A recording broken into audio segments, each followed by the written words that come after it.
Hi everyone, it's Sarah from the Robin's Nest, and today we're going to be reading The Island of Skog by Stephen Kellogg. I was a bit inspired by Caitlin's story time this morning, and I thought doing another Kellogg book would be pretty cool. This is one of my favorite stories. It's a long one, so get cozy. It was National Rodent Day, and Jenny decided to have a party. Hannah, Wooster, and Louise came. So did Bouncer and his buddies from the bowling alley. They had all arrived shaking after a narrow escape from the butcher's cat. Jenny decided to wheel in the dessert right away. Hot marshmallow cheesecake with raspberry fudge sauce, she announced. Here we are.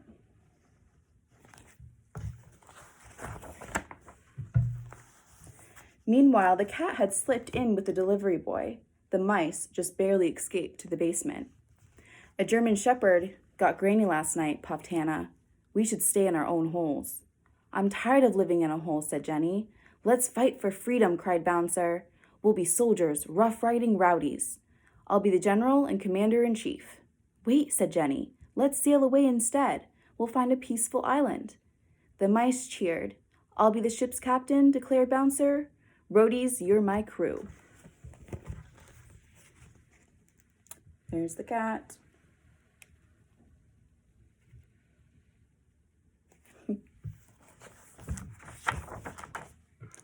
It took the mice most of the night to load the ship and roll it to the harbor.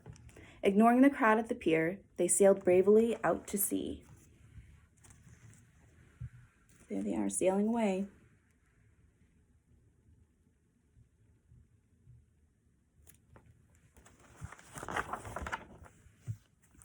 During the first few days of the voyage, the mice feasted on chocolate waffles and coconut cherry cheese pie.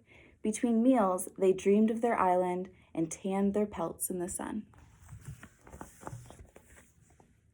That's them at sea.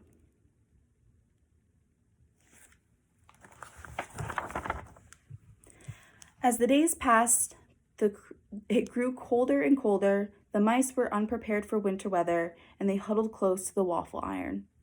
Land ho! Cried Captain Bouncer one morning as the ship narrowly missed hitting an iceberg. The mice looked at the compass and discovered they had been sailing toward the North Pole. The compass must have been upside down, insisted Bouncer.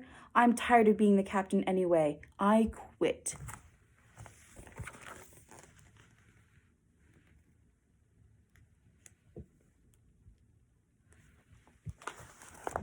Look at that iceberg.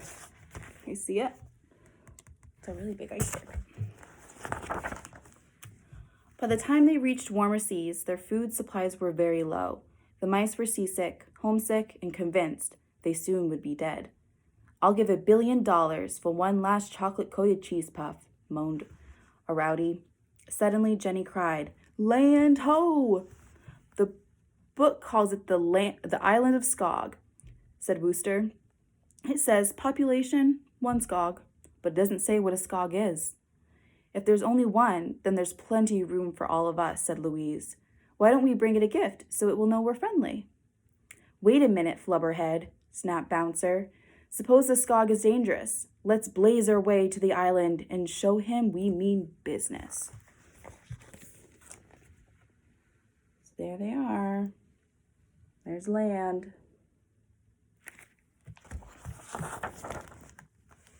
The rowdies fired all 12 cannonballs, and then the mice waded cautiously ashore.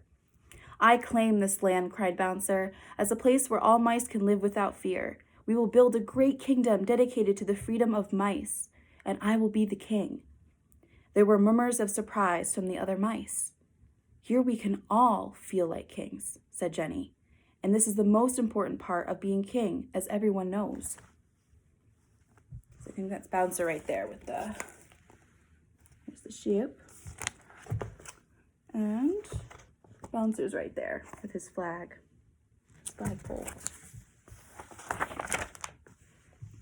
After unloading their supplies, they somersaulted on the beach to the long, brilliant sunset. How wonderful it was to be on land again. Finally, as the last rays of daylight faded, they climbed back aboard the ship to spend the night. At dawn, they discovered an enormous footprint in the sand. It looks like a bear track, said Hannah. Stand aside, Tenderfoot, ordered Bouncer. This is a job for the rough riding rowdies. We'll use my grandpop's favorite trick. First, dig a deep hole, then cover it with straw, and bait it with honey. Tonight, the beast will smell the bait, stumble into the trap, and the island will be ours. By evening, the trap was completed. The mice spent a sleepless night in a nearby hole.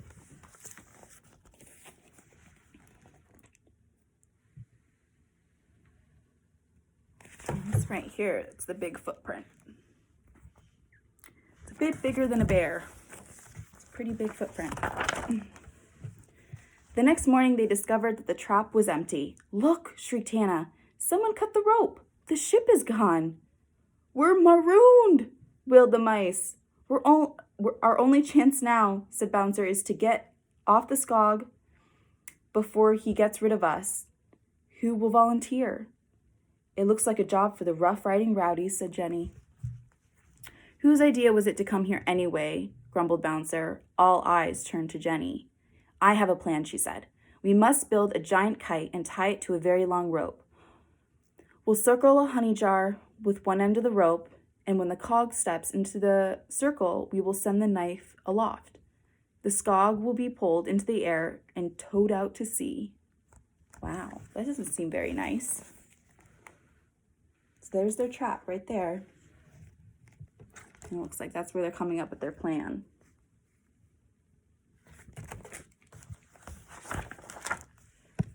That night, the mice hid behind a sand dune and kept watch over the honey jar.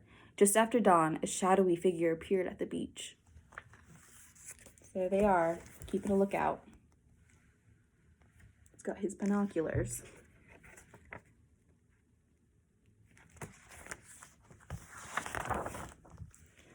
The monstrous creature lurched toward the honey jar. Trembling, the mice sent their kite high into the ocean wind. Wow. And there he is.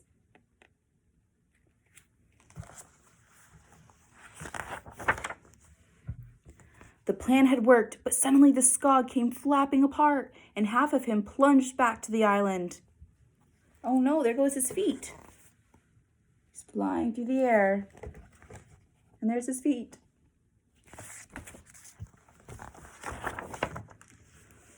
The fallen Skog lay flat and still. Surrender, you pirate, puffed Bouncer.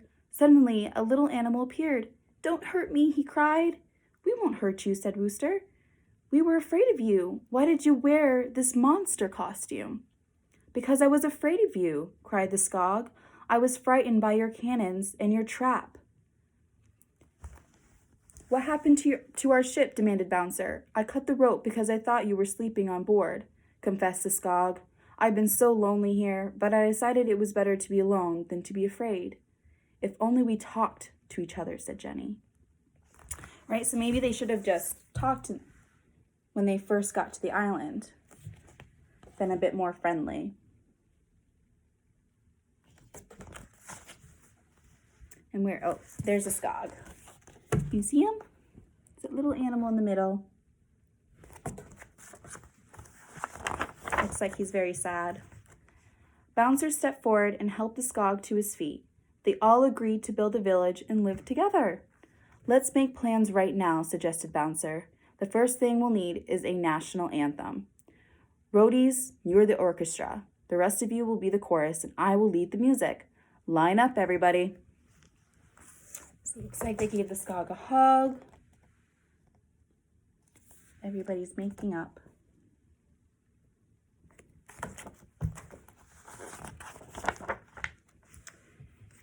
Heroes, let your voices ring. To our island home we swing. Shelter us from stormy seas. Keep our kitchen stuffed with cheese. Save our pelts from lice and fleas. Save our pelts from fleas and lice. Shout it once, shout it twice. Friends forever, Skog and mice. And there they are celebrating. Damn. The end. Thanks for joining me, everyone. What a great story. Bye.